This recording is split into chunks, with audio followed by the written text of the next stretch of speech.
mga ka-chess cakes! Isang magandang cake na naman ang gagawin natin for today's video. So ayan, ang design ng cake natin ay bear na nasa hot air balloon. So usong-uso tong ganitong design sa mga baby boy na cake.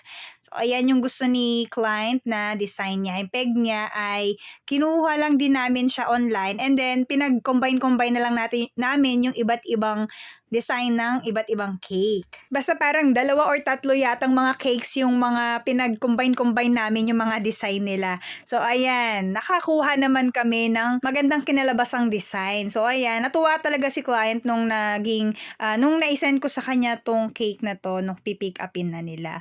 Ay, nailagay na pala natin itong ating bear at saka yung mismong pinalalagyan niya na parang basket. So ang size pala ng ating cake ay 8x4. Rush order nga pala ito. Pero si client, no, sinabi kong may rush order fee tayo, nag-go pa rin naman siya. So ito, mga fondant din, itong mga maleta natin, yung mga luggage natin. Ang cute nga nila, para talagang totoong maleta. So itong aeroplano, hindi ko malaman kung saan ko ba ipapahatong ito. Saan ko ilalagay? Nag-iisip ako, saan ba? So mamaya ka na. So naisip ko muna, ito na lang muna ilagay natin, yung ulap. O diba? Ang cute. So, itong cake ni Ma, medyo pricey ito kasi marami siyang mga fondant details kung makikita ninyo at matrabaho talaga siya. So, kailangan talaga nating maglaan ng time sa paggawa pa lang ng mga fondant details. Kaya medyo pricey siya.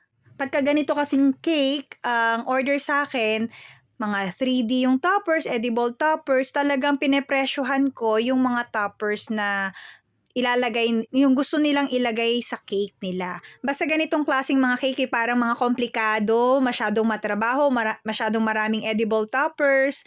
Pinepresyohan ko talaga siya ng hindi ako yung malulugi sa pagod kasi kailangan isama talaga natin sa costing natin yung mga skills natin, mga para hindi naman tayo yung pag natapos sa cake parang lugi pa kasi nga parang feeling mo ang tagal mong ginawa, parang lugi ka sa pagod, sa oras, o diba? Tapos pagkatapos mong magawa yung cake, sasabihin mo, ang hirap pala nito.